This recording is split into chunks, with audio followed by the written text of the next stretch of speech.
Welcome to the Virginia Quilt Museum's 5th virtual quilt turning. We hope that these quilts not only inspire your creativity, but also show the important role that quilting has played in our history. Let's get started. This is the Poinsetta top by Fred Callahan. Left as a top because Fred felt that quilting stitches would take away from the designs. This top was inspired by poinsettias on a Christmas card and the designs of Georgia O'Keeffe and a 1920s Dresden plate block. This was typical of Fred's quilting philosophy, finding inspiration in everything. He was a friend of Hazel Carter's, and he would often give her private previews of his work in her home. On one occasion, she recalls fondly in the foreword to Not Another Like It on the Block, a book of Fred's patterns. He also gave trunk shows to quilt guilds and presented at 10 Continental Quilt Congress conventions. His work had been exhibited at the Quilters Hall of Fame multiple times, including this quilt top in 2009. As is the rest of his work, the Poinsetta top is unique in its design. It consists of 105 strips that make up the flowers and is visually framed by a printer's color chart. A perfect addition to our seasonal exhibit, the Poinsetta evokes the holiday spirit and cheer while showcasing Fred's innovation and creativity. When he passed away in 1999, Anne Callahan, his sister, presented this top to Hazel Carter, where it became a fixture of Hazel's Christmas decor. In 2006, Hazel donated the top to the museum along with several other quilts. His bold geometric designs and unique construction have made him sought after by collectors in the years since his passing, and he remains a favorite among quilters. This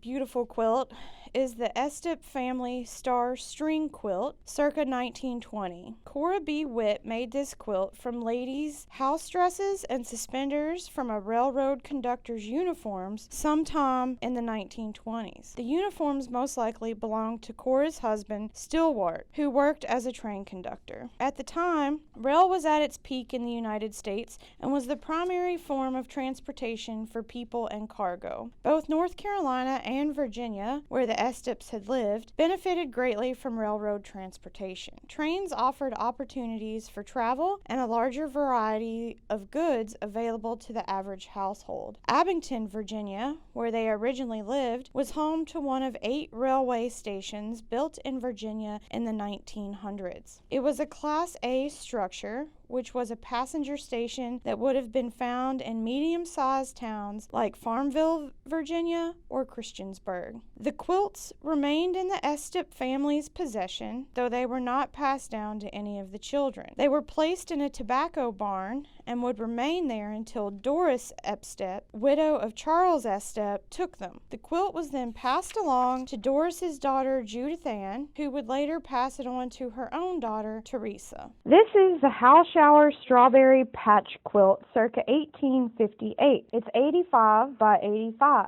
Sarah Frances Houshour was born January 1st, 1838 in Rappahannock County, Virginia. She was the 4th of 8 children to Samuel Henry Hamrick and Sarah Elizabeth Priest. In 1857, Sarah Frances married Peter E. Houshour, a jailer from Shenandoah County. She likely made the quilt in 1858 or 1859, only a few years after her marriage. Her first child came in February 1859, meaning the quilt was likely completed before she gave birth. This quilt is hand quilted, as you can see. Sarah had several children, and they all lived close to her. Her son William lived next door and worked as a constable. Her daughter Ida Elizabeth was born in Woodstock in 1859 and grew up to marry Edgar Scott Brown in 1883. Ida's husband died early from lung disease in 1904, but Ida lived into her 90s until 1950. The quilt came to us through Ida's granddaughter, Ida Sue Williams. Her aunt and uncle, Locke and Hester, both worked, one as a carpenter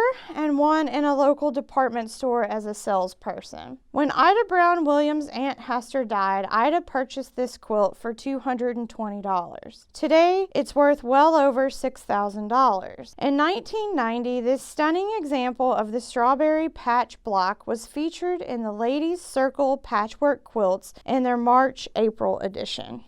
Thank you for joining us today. We hope that you enjoyed seeing and learning about these quilts. Be sure to check out our website, www.virginiaquiltmuseum.org, for more educational opportunities, events that you can be a part of, and ways for you to get involved and support our wonderful museum.